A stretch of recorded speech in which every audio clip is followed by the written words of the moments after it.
coming up on Network Africa. The UN warns of a worsening humanitarian situation in Sudan, which is now impacting on neighboring Chad. Activists hit the streets of Kenya protesting the death of a man while in police custody. Plus,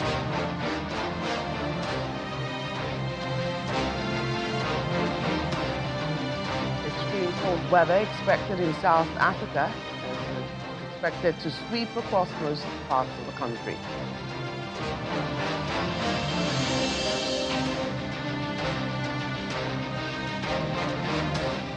Welcome everyone, I'm Joke Rogers here in Lagos. The United Nations has warned that the humanitarian situation in Sudan is worsening, with more than 25 million people experiencing acute food insecurity.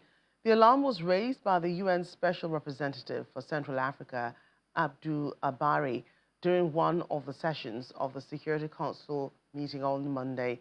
He also warned that the inaction of the international community raises risks of exacerbating the situation, causing the spillover into neighboring Chad. He said Chad is attempting to provide additional emergency humanitarian assistance and stabilization programs to meet the need of various localities. Mr. Abari also warned that the diplomatic crisis between the DRC and the Republic of Rwanda is a major security threat that could spill over into a regional crisis.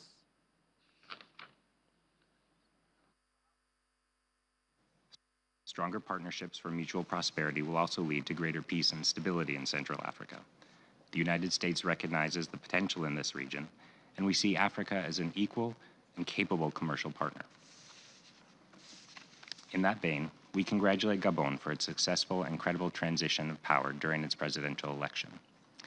With the Central African Republic set to hold its first local elections in nearly 4 decades this August, followed by presidential elections in December, we strongly urge the government, opposition, and all stakeholders to engage in good faith and prioritize a peaceful, transparent, and inclusive political process.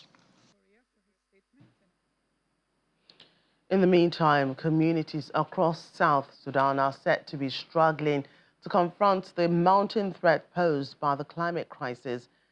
It's essentially a case of extremes, the heat waves in some parts of the country killing crops and starving people and livestock of water, while other parts are suffering from extraordinary flooding, wiping out homes, submerging lands, and causing conflict between communities forced to compete for scarce resources. In Bentiu, communities are still dealing with the aftermath of massive overflow from the swollen Nile River, which swept across the state in 2020 and has never receded.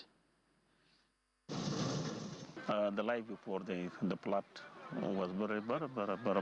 But the good is that last time there was no flood. When the IDP members came here, so they were having an access to go and collect the firewood in the bushes, in the forest, and as well to the agricultural activities also. So right now, things has changed. Bentiu and surrounding is a very low-lying area. Like we can take the example of a bowl. You can consider the Bentiu as the bottom of the bowl. So every water which is coming from the surrounding, the rainfalls and the flowing from the Nile River from the south, it comes towards this location and it tends to accumulate here.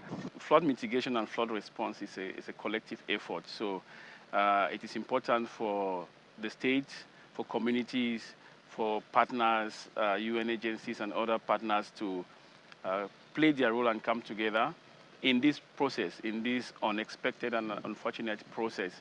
So our fervent hope is that this process will be continuing, and we are going to work together with the government and with communities to ensure that we mitigate and respond. Let's turn to Kenya now, where dozens of activists held a protest just outside a morgue where the body of Albert Ojwang is being kept. Mr. Ojwang had died while in police custody. Initial police statement said he sustained head injuries after hitting his head against a cell wall while in custody. He had been arrested following accusations that he tarnished the name of the deputy police chief on social media. The Ojwang family lawyer, Julius Juma, said that the late 31-year-old's body bore signs of severe physical trauma, including swelling on the head, nose, and ears. Ms. Juma also cited bruises on Ojwang's shoulders and hands, injuries where he said were consistent with a single impact against the wall. Kenya's Independent Police and Oversight Authority has launched an inquiry into his death.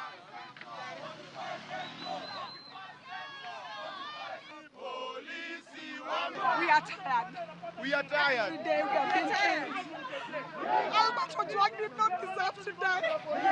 The people he expected to protect him took his life. The only child in that family.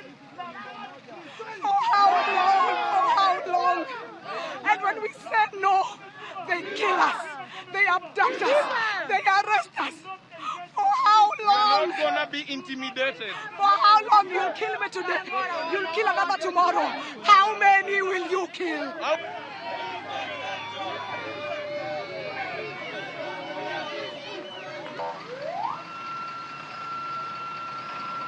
Occupy Central! Occupy Central! Occupy Central! By Sunday morning, one more young Kenyan with a promising future was lying cold, dead at Nairobi's Central Police Station, assassinated by the police.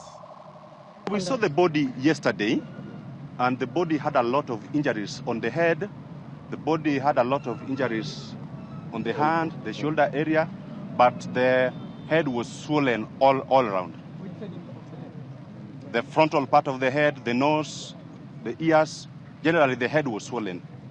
And there was a lot of blood oozing from both the nose and the mouth.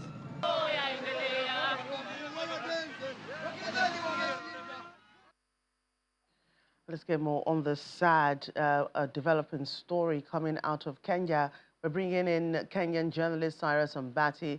He's in Nairobi for us. Cyrus, well, great to see you under pathetic circumstances, I must say.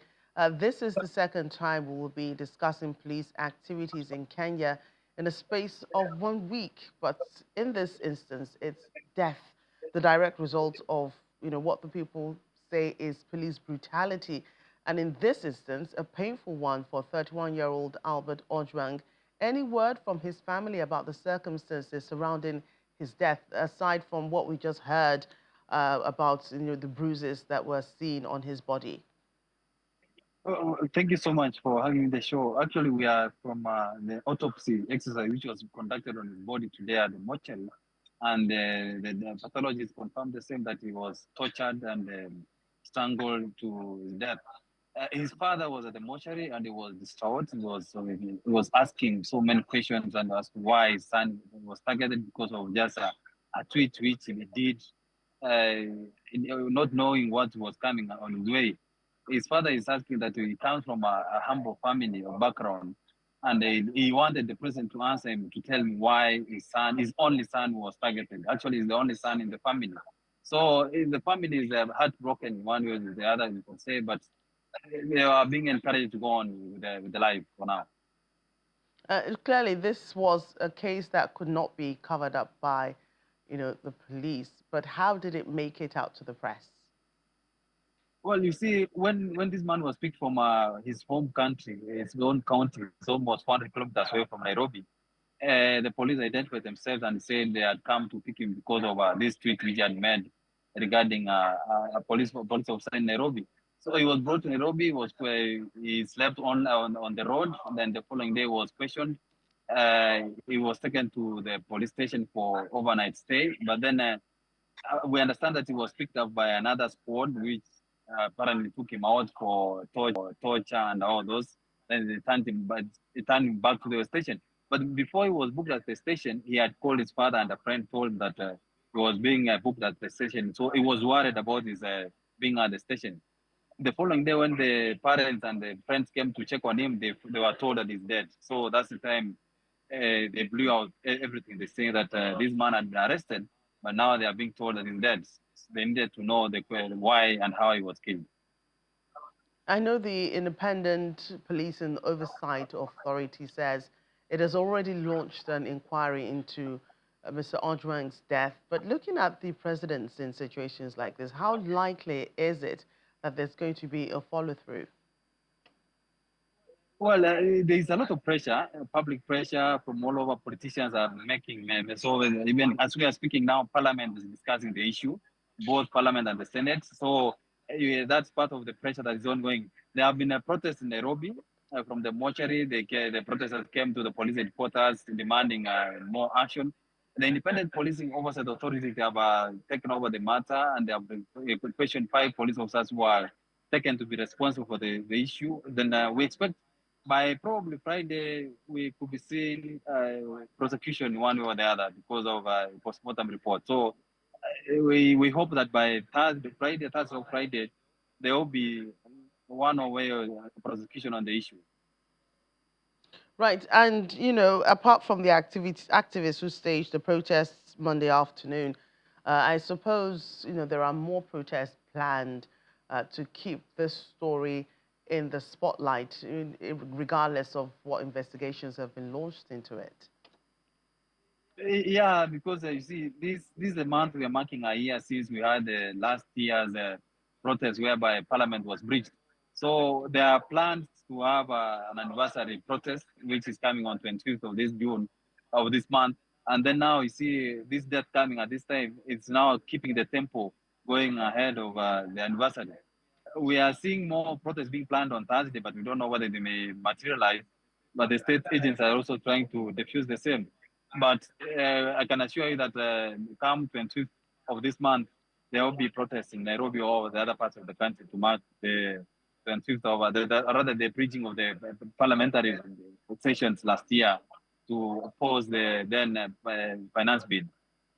Right, and just a few minutes ago, we heard, the painful cry of, his family saying that, they want justice, and also saying that, enough is enough of police brutality in Kenya.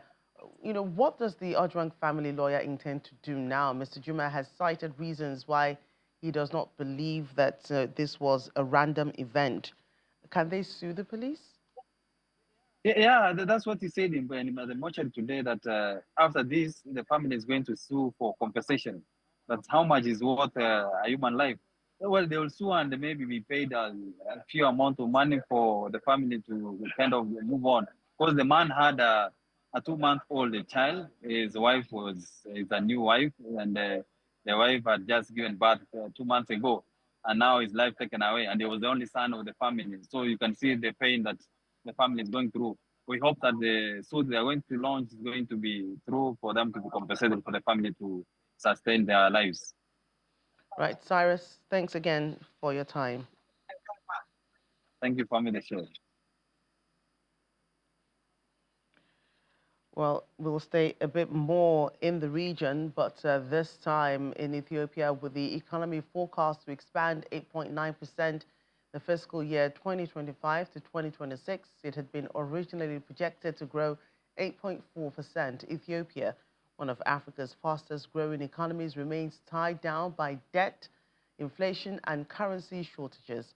Last year, Addis Ababa secured a $3.4 billion bailout from the International Monetary Fund after receiving guarantees for debt relief from major creditors, including China and the Paris Club. In exchange, it agreed to stop propping up its currency and to carry out a 30% devaluation. That condition has been partly blamed for rampant inflation, which stood at 14.4% in April. As a measure, the central bank has maintained tighter control over money supply and limited private sector lending. Ethiopia is also required to open its banking and telecom sector to foreign investment. And still ahead on Network Africa. Here in Nigeria, smooth travel from Lagos to Ibadan via rail, all thanks to Nigerian Railway Corporation's new schedules. This is as the celebrate ends. Stay with us for details.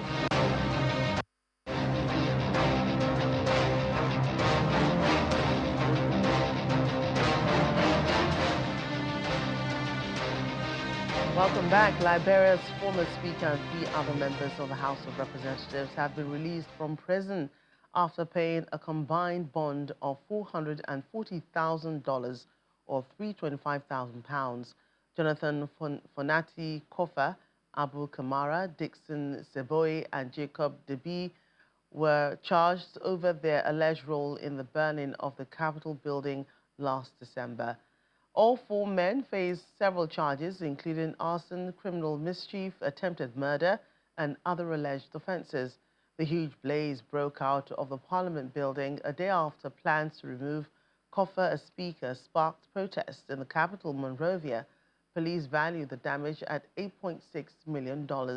On Friday, Liberian police said there were credible links to suggest that Mr. Kofa was strategically involved in the incident. He has previously denied any connection to the fire. Lawmakers Kamara, Seboy, and Debi, who are all members of the opposition Congress for Democratic Change Party, were detained alongside Mr. Kofa on Friday in connection with the case. They spent a night in detention at the National Police Headquarters before being transferred to the Monrovia Central Prison on Saturday. They were later held for 2 nights.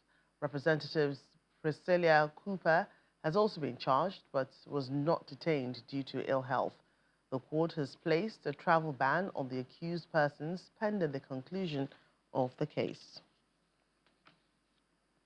Over in Cameroon, police have ended their 2-day stakeout of an apartment block in which the country's main opposition leader, Maurice Kamto, had been staying after he returned from France, where he had held a political rally that inflamed the ruling CPDM party. On Sunday, law enforcement officers blocked the 71-year-old from leaving the building in the main city of Dudullah for a meeting with members of his Cameroon Renaissance Movement party.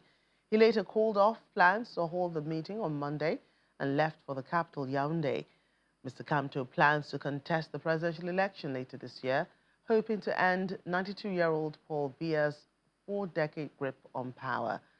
President Paul Biya has not yet declared whether or not he will stand for re-election. And here in Nigeria, it was a hitch-free celebration for many who decided to patronize the rail service from Lagos to Ibadan this year as they traveled to meet family and friends for the Salah holiday. And that's because the Nigerian Railway Corporation announced additional schedules for operations from Lagos to Ibadan and vice versa, ensuring smooth travel. Channels Television's Kelly Egiga was one of the lucky passengers plying that route, and he brings us his experience in this report. This is the Mobolaji train station, Ibutemeta in Yaba, Lagos. With a new leadership in place, the service is becoming more efficient and reliable, and that's why it's a perfect match for the festive season. Family, friends, and associates arrive at the station, some having booked online and others on site. Before boarding, the passengers are made to check in, while some take a moment to create memories through the lens of their smartphones. Lagos African Type train service scheduled for 8 a.m. will be departing in 20 minutes' time. Inside the train, it's a mixed bag of action, from those observing a quick nap to the readers and movie lovers, and for some, it's work and business all the way. I operate on a daily basis, and my customers, they've already make their order, so I have to calculate it in order to share for every one of them. We do travel often, and we like this medium. It's quite comfortable, it's convenient, and it's safe. For those of us from Ibadan, most of our projects are in Lagos, and we compared the expenses, with if we have our vehicles on road, and we discovered that it's far less expensive. It's even much more convenient. The trains are actually quite clean, and they're like really up to standard, which I was quite shocked about. I will not lie, but it's like it's really nice, and the journey has actually been very smooth, and yeah, it's really enjoyable, to be fair. Ladies and gentlemen, we are now approaching Wole Soyinka train station, Abeokuta. But the children on board are not left out of the party. I'm feeling well. This is the first time I'm traveling in a train. And this is the first time I'm traveling by train. So it's not bad, it's good. And while a large number of passengers are filled with joy, there are still pockets of concerns. So if you make a mistake and then purchase a wrong date, there's nothing you can do. Once you pay, that's all.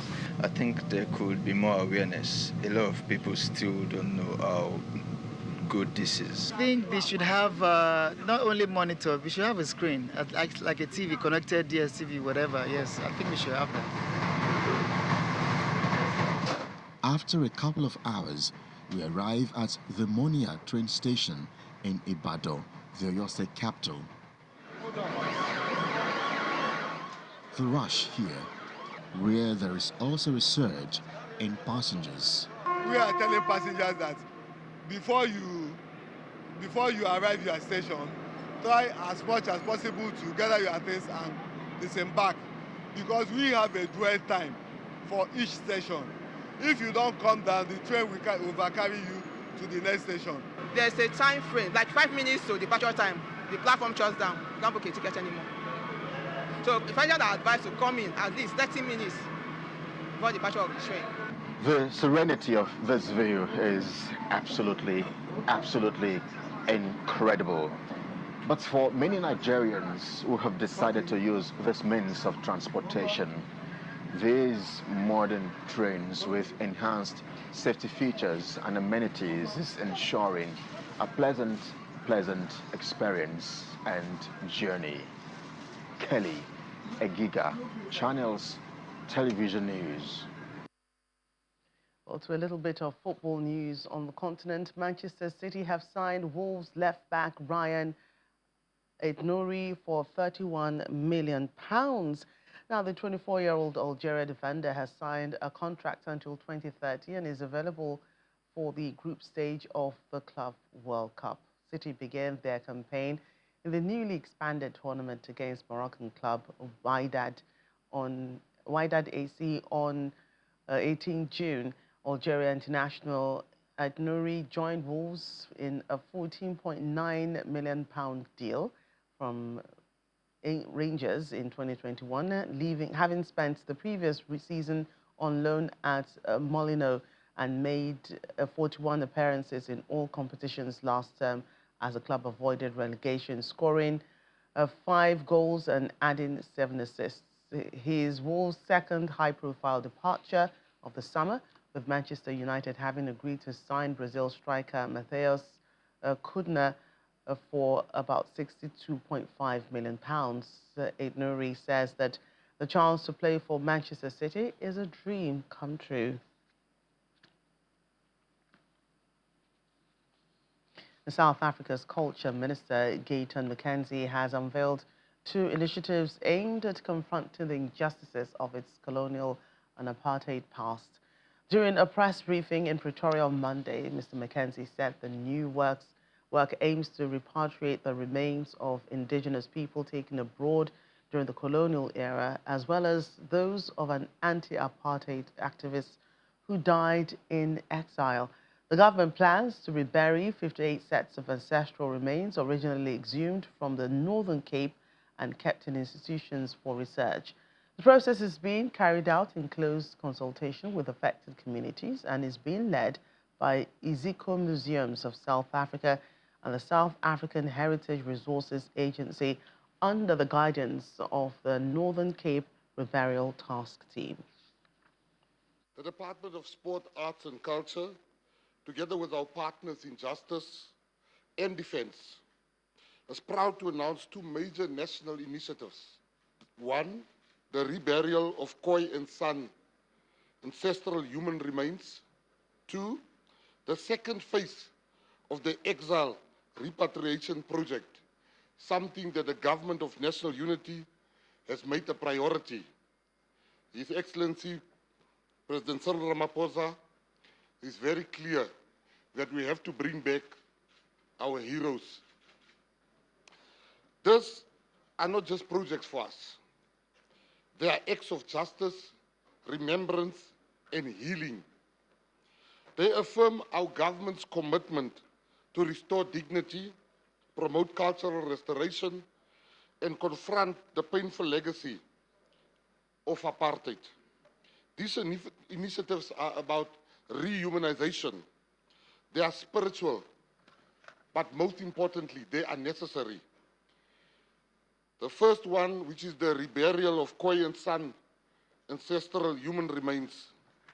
And while I'm here, I must welcome one of our leaders in the Khoi and San community and fraternity, Chief Petrus Falboy, who has been fighting this fight for recognition to bring back the remains.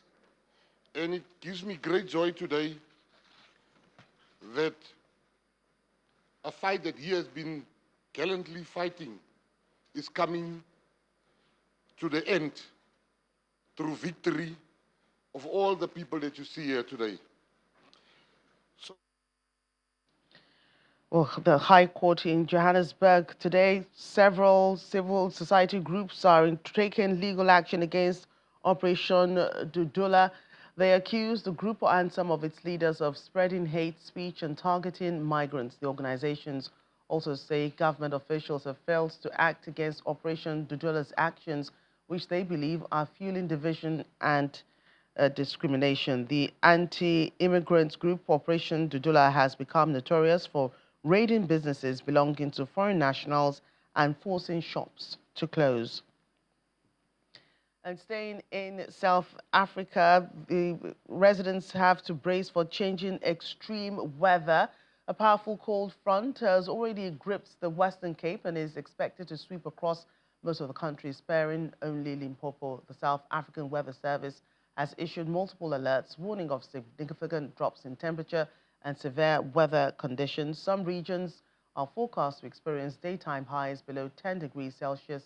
Cooperative Governance and Traditional Affairs Minister Beloscosini Hilabisa has called on provincial and local authorities to remain on high alert. That's Network Africa today. Thank you for watching. I'm Joke Rogers.